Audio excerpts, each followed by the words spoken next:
వేసిరట మరి. సో దాని మీద విచారణ చేసిరు.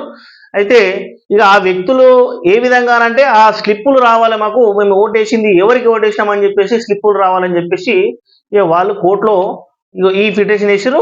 దానికి విచారణ చేస్తే ఈసీ వాళ్ళు ఈ సమాధానం ఇచ్చారు. మరి బయటకు వస్తే ఒక విధంగా గందరగోళంగా ఈ పార్టీకి వేసిరు, ఆ లా పార్టీకి వేసిరు అనేది ఒక రహస్యాన్ని మనం బయట పెట్టినట్టయితే వాస్తవంగా అట్లా ఇవ్వడం వల్ల కొద్దిగా ఇబ్బందులు తలెత్తే అవకాశం ఉండదు తప్పితే కానీ దానివల్ల ప్రయోజనం అయితే ప్రజలకు కానీ నాయకులకు కానీ ఏ విధంగా ఉంటుందో అది పిటిషన్ వేసిన వాళ్ళకి అర్థం కావాలి. ఒక విధంగా ఒక సమస్య కొని పెట్టుకోవడం అయితే అంతే, కొని తెచ్చుకోవడం అయితే తప్పితే కానీ ఆ స్లిప్పులు ఇవ్వడం వల్ల ఎంత పూర్తి న్యాయం జరుగుతుందయ్యా?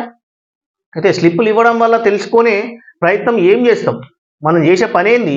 ఆల్రెడీ మనం ఓటు వేసినాం, ఆ ఓటు ఎవరికి వేసినాం అనేది మనకు కనబడుతుంది. కానీ ఒక విధంగా ఆ స్లిప్ ఇవ్వడం వల్ల బయటోళ్ళు ఇట్లా ఆ స్లిప్ వల్ల నువ్వు పలానా పార్టీకి ఓటేసావు అని చెప్పేసి తెలిసే అవకాశం ఉంటుంది. అంటే నువ్వు వేసే ఓటు అయితే సీక్రెట్గా మనకే తెలవాలి తప్పితే కానీ 10 మందికి తెలిస్తే నువ్వు ఇంకా మళ్ళీ ఓటు వేసేంలో అమ్మ.